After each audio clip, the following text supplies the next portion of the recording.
కవితపై కేసీఆర్ నారాజ్. తన తండ్రే తనకు ఏకైక నేత అంటున్న అపాయింట్మెంట్ ఇవ్వని అధినేత.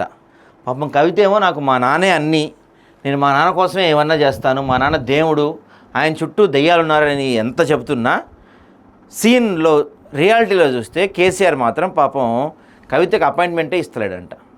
అంటే గతంలో పాపం కేసీఆర్కి అలవాటే అనుకోండి, బయట వాళ్ళకి ఎవరికి అపాయింట్మెంట్ ఆయన ఎవరిని కలవడు. అయితే సొంత కూతురు కూడా అపాయింట్మెంట్ ఇస్తలేడంట ఆయన. ఒక పక్కన ఏమేమో లేదు నేను మా నాయన అంటే నాకు దేవుడు, మా నాయన నాకు ఇష్టం అని చెప్తాము. నీవేమో 10 రోజులైనా రాని పిలుపు, ఎవరేం చెప్పినా స్పందించిన గులాబీ బాస్, పార్టీకి దూరం, జాగృతితో ముందుకు అనే వ్యూహంతో కవిత అడుగులు. ఆమె కార్యక్రమాల కట్టడి బాటలో పార్టీ నేతలతో పాటు కార్యకర్తలు జాగృతికి దూరం. బీఆర్ఎస్ జాగృతి మధ్య స్పష్టమైన విభజన. బీఆర్ఎస్ అధినేత కేసీఆర్ తన కూతురి విషయంలో తీవ్ర అసంతృప్తిగా ఉన్నారా? కేసీఆరే తనకు ఏకైక నాయకుడని కవిత అంటున్నా గులాబీ బాస్ నుంచి ఆమెకు పిలుపు రాకపోవడానికి కారణం అదేనా అంటే విశ్వసనీయ సమాచారం ప్రకారం అవుననే సమాధానం వస్తుంది. గత కొద్ది రోజులుగా కవిత వ్యవహరిస్తున్న తీరు పట్ల కేసీఆర్ కోపంగా ఉన్నట్టు తెలుస్తుంది.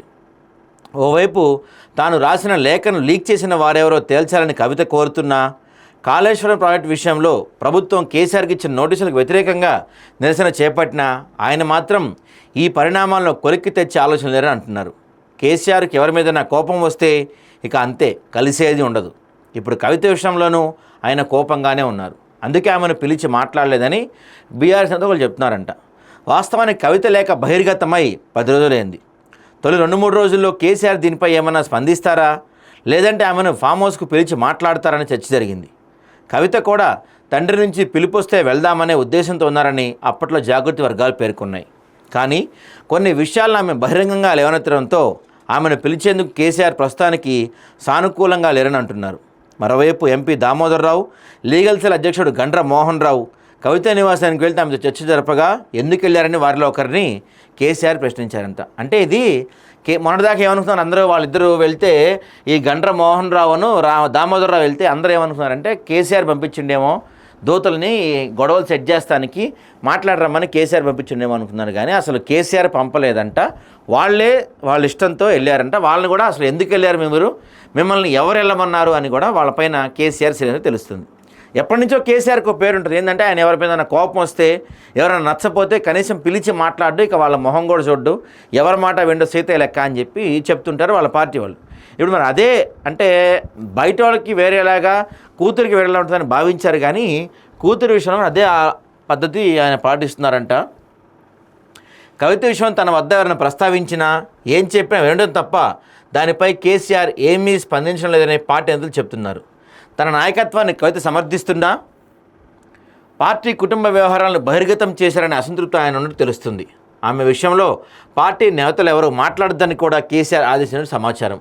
జాగృతి వేదికగా కవిత నిర్వహిస్తున్న కార్యక్రమాలకు కూడా బీఆర్ఎస్ క్యాడర్ వెళ్లకుండా పార్టీ అంతర్గత ఆదేశించినట్టు తెలుస్తుంది.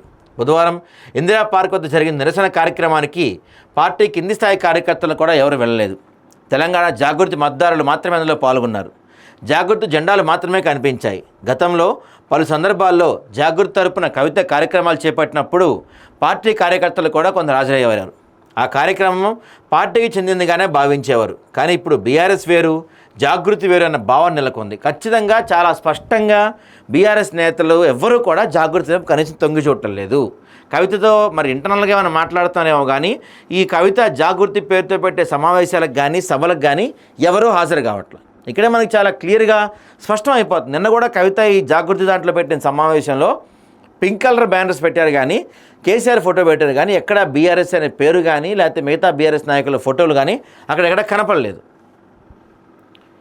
కవిత తన రాజకీయ భవిష్యత్తుకు సంబంధించి ప్రస్తుతానికి తెలంగాణ జాగృతి ద్వారా కార్యక్రమాలు నిర్వహించాలని నిర్ణయంతో ఉన్నారని సమాచారం. తండ్రి నుంచి పిలుపు వచ్చినా రాకున్నా తన పని తాను జాగృతి ద్వారా చేసుకుపోవాలని భావిస్తున్నట్టు తెలుస్తుంది. తన కార్యక్రమాల్లో జాగృతి జెండాలు, బ్యానర్లు తప్ప బీఆర్ఎస్కి సంబంధించిన ఎక్కడా లేకుండా చూసుకుంటున్నారు. తెలంగాణ జాగృతి, యునైటెడ్ ఫూలే ఫ్రంట్ నాయకులు, కార్యకర్తల్లోనే కార్యక్రమాలు చేపడుతున్నారు. ఇందిరా పార్క్ వద్ద నిర్వహించిన ధర్నాకు బీఆర్ఎస్ పార్టీ నేతలు, కార్యకర్తలు ఎవరు హాజరు కాకపోయినా కార్యక్రమాన్ని విజయవంతం చేసుకోగలిగామని జాగృతి నేతలు అన్నారు. దీన్ని బట్టి చూస్తే బీఆర్ఎస్లో స్పష్టమైన విభజన వచ్చినట్టు కనిపిస్తుంది. కవిత సాంకేతికంగా గులాబీ పార్టీలో కొనసాగుతున్న వ్యవహారాలు మాత్రం ఎవరికి వారే యమునా తీరన రీతిలో నడుస్తున్నాయి. ఏదైనా ఒక కీలక పరిణామం జరిగే వరకు పరిస్థితి ఇదే ఉండొచ్చు. అంటే కీలక పరిణామం అంటే కవితని పార్టీ నుంచి అఫీషియల్గా సస్పెండ్ చేసే వరకు మనకైతే ప్రస్తుతానికి ఇదే పరిస్థితి ఉండే అవకాశం కనపడుతుంది. మరి కవితని అఫీషియల్గా సస్పెండ్ చేస్తారా? సస్పెండ్ చేస్తే ఇంకెలాంటి పరిణామాలు ఉండబోతున్నాయి? లేదు ఎందుకు సస్పెండ్ చేయడం, ఇలా వదిలేద్దాం అనుకుంటారా? మరి కేసీఆర్ ఏం చేస్తారనేది ప్రస్తుతానికి బీఆర్ఎస్ నేతల్లో తీవ్రమైన సస్పెన్స్ నెలకొంది. చూడ మరి పెద్దసారి ఏం చేస్తాడో.